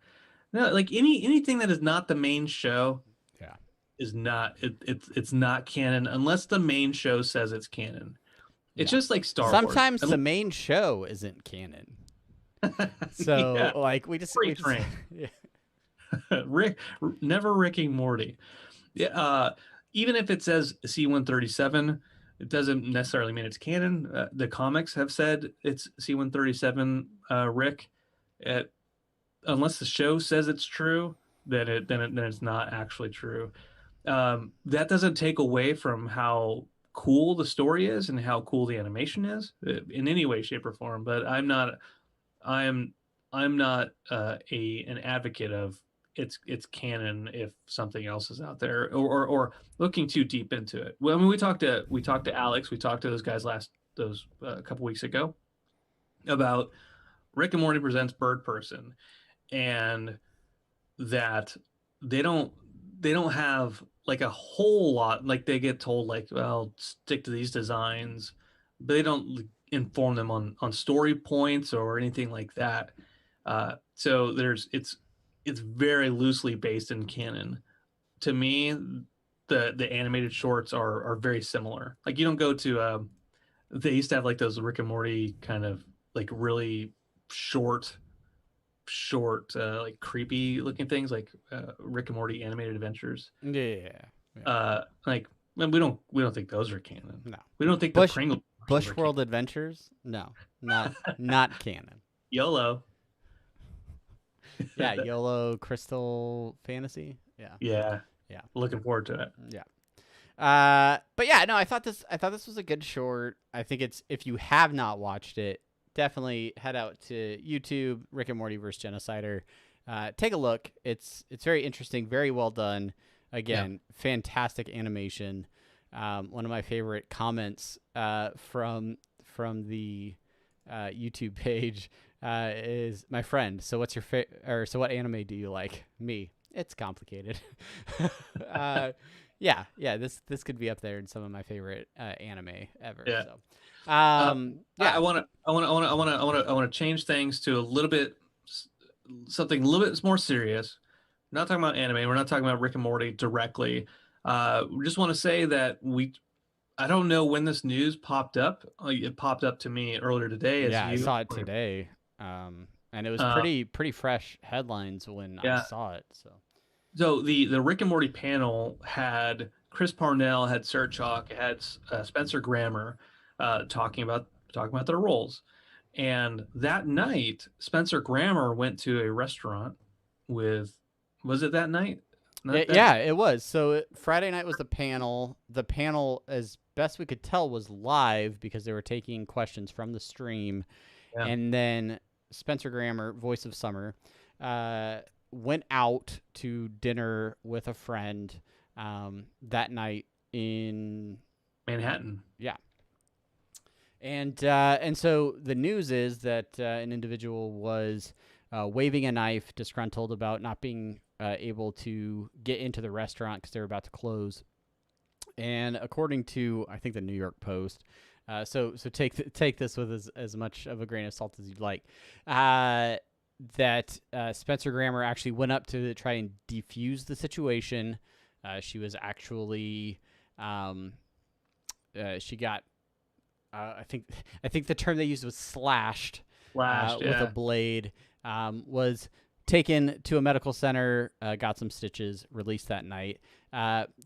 Kelsey Grammer, Frazier, their folks, his people, said that Spencer's doing fine, that she wasn't slashed, and that everything's good. Spencer hasn't actually commented on the situation, but we want to give our love to Spencer, and hope that she's doing well, and that everybody's doing fine, and applaud her for being a good Samaritan and trying to help out. She did actually say, "My friend and I did what anyone else would do in the same situation. Several others, predominantly women, were also attempting to prevent the altercation from escalating." With I mean, great job. She was talking during the panel about wearing a Pickle Rick shirt and trying to going to a comic shop and wanting to speak in summer voice, reading a Rick and Morty comic. So we hope that speedy recovery, get your right arm stitched up, make sure it's not bleeding anymore. And also, this is news. This is kind of semi-pertinent news. I didn't know she was Kelsey Grammer's daughter. I didn't know that. Welcome to the party, brother. I told you in Slack, I said, yeah, I am the Valley Girl voice that she has. Never would have expected it to come from a Kelsey. Yeah, from Fraser Crane. That's right. Well, yeah. Hopefully she's doing well. This is basically the show. The main thing is semi-pertinent news. We don't have new episodes to talk about. We didn't even know for sure that we were going to make this episode. That's right. But Brandon, is there anything else you want to talk about, summarize from the weekend before we get on out of here? No. The main thing I want to say, Travis, is that the last thing I want to say is that every episode, regardless of the episode, there's one thing that we do, and it is the Dan Harmon Social Media Minute.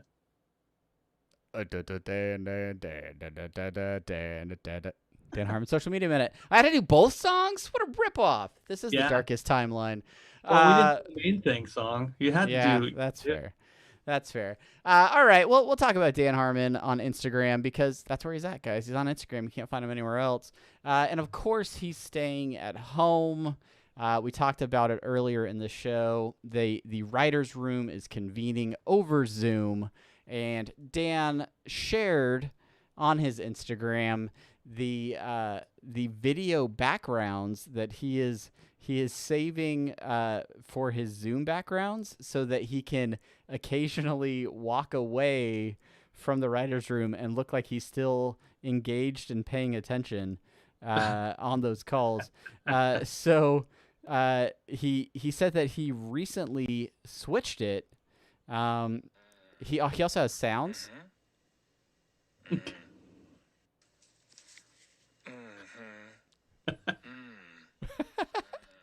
But he's updated it, so it's not just him in front of the camera anymore, looking intently. It's now him in front of the camera looking intently. I love my new haircut. He loves his new haircut. He just loves it, guys. So that's Dan Harmon, your social media minute. He loves his new haircut. Make a video background for your Zoom call so that your coworkers think you're paying attention when you're off making a drink. That's fantastic. And that was the Dan Harmon Social Media Minute. Thank you so much, Travis, for your input, searching that out and pulling it together, rolling it in to the main podcast that we have, which is Interdimensional RSS, the unofficial Rick and Morty podcast. I think that'll about do it for the show. But before we leave, I want to send out a special shout out to everybody in the Twitch stream, everybody on YouTube watching right now. You can do that too if you go to twitch.tv/apathetic enthusiasm or youtube.com/apathetic enthusiasm. You can always hit us up on Twitter, as I mentioned before, at Rick and Morty Pod. We love all of you. We love hearing from all of you. Please go out and do that. Send us your thought on Rick and Morty versus Genocider. Did you love it? Did you hate it? Did you think it was canon?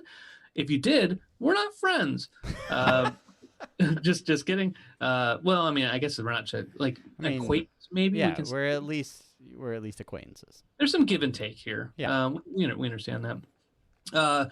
But please do. And you can hit us up. Go to iTunes, Apple Podcasts. Go to wherever reviews are sold. Travis says, give me the circle roll. This is what I do to him.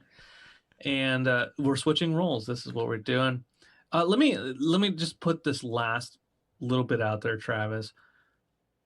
Do you have anything that you want to say? Any last words?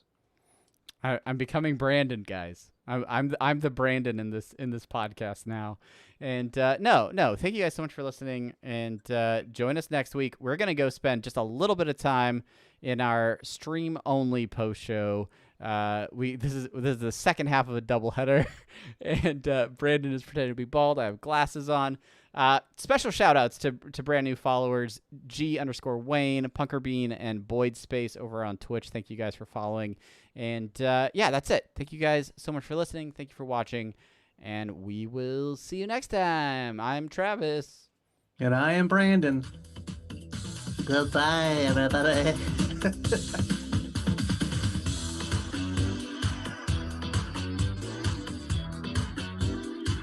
Don't go anywhere, stream. We're going to hang out for just a little bit longer.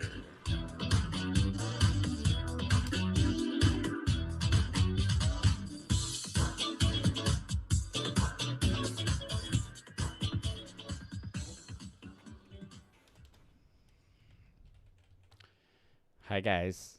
Hi. It's just us now. It's just us. None of these audio-only schlubs. This is only for you. This is between me and him and you. Me and him and you. Yeah, you got it right. I'm on that side. Him, you. Yeah, what's going on? Tell us how you're feeling. Tell us what you're thinking. No topics are off the table. Apathetic Enthusiasm topics, Rick and Morty topics. I don't know. Let's talk about anything. Let's talk about politics. Let's not. Let's not talk about that. Let's talk about what do we want to talk about? What has come out? You want to talk about the Bill and Ted trailer? Did you see the new one? I didn't see the new one. Okay. No. Well, should we watch it together right now? Oh, we can. Can we do that? Yeah. I don't see why not. All right. Yeah, let's do it. Let's tear it up. I mean, I can put it on stream anyway. Yeah. I don't know how I'd share it with you. I could probably. Yeah, it's fine. I've seen it before. You don't have to worry about me. I'll start working on show notes. By the way, I watched Scott Pilgrim vs. the World again. This last week. Shared it with my eldest. Not just the panel. No, I watched the table read, and then went home that night and rewatched the movie, and showed it to my eldest, who loved it. By the way, everybody is in that movie, just everybody. So many actors that I love are in that movie. Name one. Can't do it. Look, if you're trying to impress. What I was getting Anna Kendrick is like tops for me. Aubrey Plaza is like my spirit animal. But I did not realize that Brie Larson is his ex. Yep. Like, because when that movie came out, I didn't know who Brie Larson was. And then she became Brie Larson. And Do you remember 21 Jump Street with Channing Tatum and yes, I saw it. yeah. Maybe I probably saw parts of it. If you remember anything about that movie, not Channing Tatum, but the other guy, his love interest at the high school, the girl he's pining over for like doing like the Pinocchio, doing the Pinocchio musical, because he's like the lead in Pinocchio. Well, anyways, the girl that he has the hots for is Brie Larson. I didn't realize that that's Brie Larson in 21 Jump Street. No. All right. Yeah. All right. Bill and Ted official trailer from a few days ago. Here we go. Okay. Let's bring it up. For these and the wild stallions. The Wild Stallions. Oh, that's the pre-trailer. When your wife suggested couples therapy, do you think that this is what they had in mind? Definitely. I mean, we're a couple of couples, right? That's right, 103. Ted, enough of the delusions. You didn't time travel. And It's- you didn't go to It's heaven. the same and hell. dad, isn't it? Here's a real idea for you. Be Yeah, role it models is. to Yeah, your it daughters. Get real jobs. Bill, we've spent our whole life trying to unite the world. And I'm tired, dude. Ted, we have a destiny to fulfill. Whoa. Greetings, my excellent friends. We have a problem. Step forward. A song created by Preston Logan, performed tonight, will save reality as we know it. Dude, we better write that song now. What's Or that? why can't What's we the, just what's go the name to of that girl future when from we Flight of the have written Conchords? it? And take it from ourselves. Oh, So, won't that be stealing? Cheers! she's Mabel on Or Gravity is that Falls. stealing? Yeah. If we're stealing it from ourselves, Dude, our dads are totally in trouble. We should help them out. No way! How's it going, Bill and Ted? We're putting together a most Kristen extraordinary Shaw. band. Hey, you want to be in our band? Oh, this is ja fantastisch. We're gonna go talk to Death. Is he playing hopscotch by himself? Dude, he's cheating. Hey, Death. For these and the wild stallions. Let's rock! Be excellent to each other. And party on, dudes. Bill and Ted Face the Music. Billy! How you doing? Well, you know, we're dead and we're in hell. But how you doing? We're good. Coming out 2020. We hope coming out in 2020. All right, that's the trailer. Initial thoughts. Bill and Ted, they are getting older. It is harder to look at Keanu Reeves as Ted Theodore Logan when he's also Neo and John Wick and everybody else, right? Like, he just It's harder to look at him as a dumbass after the Keanu-sance happened, right? Yeah, right? Yeah, for sure. It's just like it was easier for us to accept him as a dumbass when he was in A Midsummer Night's Dream, trying to do Shakespeare, or as Jonathan Harker in Bram Stoker's Dracula with Gary Oldman as Dracula and Winona Ryder as Mina Harker. You know, it was easier to accept that back then. But as soon as you know he goes to like Point Break, and then from that, like you can't look at him the same. It cannot happen. It cannot happen. Oh, Captain Corelli's Mandolin, was he in that? I don't know. I think he was in that movie too. He was in Speed. I remember that. Yeah. And then, of course, Alex Winter, director of Show Biscuit. So Yes, that's right. yeah. But yeah, I don't know. I think it could be fun. I think it could be a lot of fun. Quick 669 saying Keanu looks much older without facial hair. I agree with you. Philip Marks saying that it looks like a combo of the first two. I'm in for it. Yeah, it definitely does. They definitely pull aspects from both of those and smash them together. The idea of them being dads and having their own slackers to kind of look after. There's an interesting element there that they can play with.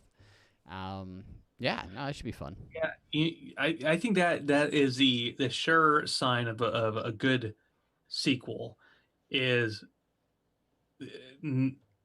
Terminator Dark Fate. I know you still haven't seen it, but I think it's the best Terminator sequel since T2. Is that on a streaming platform yet? I don't think it is. I don't think it is. I have to check it out.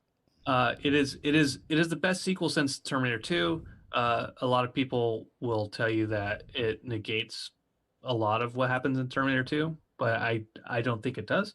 But what it does is it takes some of the themes that are present throughout Terminator 2 and the first Terminator and expands on them and takes them to what I think their a natural conclusion would be. Does it have snake jazz? It does. Okay, it does. Good. I'm in. That's the end credits. I'm in. It's actually a Rick and Morty direct tie-in. It finally happened. Yeah, no, it looks fun. Looks to be a good movie. I like some Bill and Ted. I like some time travel, so it should be good. Anything else pop out at you over this weekend? Omar said that the new Mutants trailer looks really good, but I hadn't watched it. There was a lot of stuff I watched. I guess I watched a little bit of the Simpsons panel. Yardley Smith was hosting the panel. They showed some clips from the new episode, new season of The Simpsons. I'm watching all of the classic episodes with the kid. I'm thinking about starting that with my crew. There's I know we don't see eye to eye on certain things. Yeah, we censor our kid less than you probably do. Yeah. So there are some, like, I guess would say fairly risque things that would eventually come up, but for the most part, what episode did we watch recently where my kid was like, there was a good moral there to this episode, and all those classic episodes are full of those poignant good morals that come out of The Simpsons. And I look back at it, I'm like, man, I pulled a lot more out of The Simpsons than I realized as far as growing up. My grandmother used to hate that I watched The Simpsons. She's like, that's garbage. She was, like the Barbara Bush type thing, where like, this is ruining the youth of America. But I gotta say, Twilight Zone, Simpsons, they raised me. I don't even think I had parents. Which is another Twilight Zone episode in and of itself. So I wanna for a moment, just for the video viewer, appreciate how much closer you are to the camera than I am. Like in Zoom it's not that way, but man, in this I gotta fix you, brother. I just gotta Oh yeah, I got really close because I'm starting to type now. Oh, he's getting all he's that type. All right. We'll get you fixed. Champ Champ in the chat wanting to talk about D&D. Was that just a ruse, or I think it was a joke about how I haven't set up anything in D&D. All right, that's fair. Look at he's not as close now, guys. Yeah. Why haven't you set up anything in D&D, Brandon? Well, I was gonna start, and then I actually got approved for that speaking thing. So now I have. Yeah. Now I like you guys will make fun of me for slacking off. But if I have said I'm going to do a speaking engagement and then I don't prepare anything, then it embarrasses all of us. Yeah, no, it does. And that's the last thing I want you to do is embarrass me. So that's fair. That's fair. In the meantime, I've been sitting on this D&D Rick and Morty set for like months. So if we want to do a one shot Rick and Morty style, we should do it. We should just we do it. We get J1. He said he would help out. Yeah, I think there's 5 pre-made characters for it. So, 5 seats. Let's fill them up. fill them up. We can do that. I would be good with that, Travis. Champy has nothing to say about D&D. It's a sad day. Everybody. Well, normally we would go for a solid hour or more on a post-show stream, but the reality is, guys, we went doubleheader tonight, 2 podcasts for the price of 1.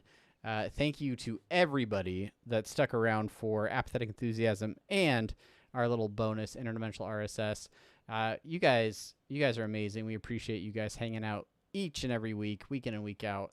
And if you guys have feedback for us, any comments or things about the stream or the podcast, make sure you send those over to us. You can send them on social media. You can drop them in chat. But we appreciate you guys. We're gonna get to the business of posting episodes and all of that stuff. I'm gonna post our behind the scenes pre-show over for the folks over on Patreon. And that's gonna do it for us tonight. But thank you guys so much for watching. Brandon, as always, you have the final word. No. I don't have anything else to say except that I appreciate you guys hanging out. Sorry, I got distracted. There's show notes to write. I stopped performing. And I'm like, no, I got to do the production piece of things behind this. That's where we're at. We're gonna go produce. We're gonna go produce now. Patreon.com. All right, guys. Wife said she would play, but alas, she is not. D&D. I've gotten my wife to play once, and that was because it was my birthday and I forced her. Guess what? My birthday's again next month. So, and we're all stuck at home. So maybe this will be her second time playing D&D. We will see. But yeah, thank you guys so much. Wish Brandon, we'll wait till next week to say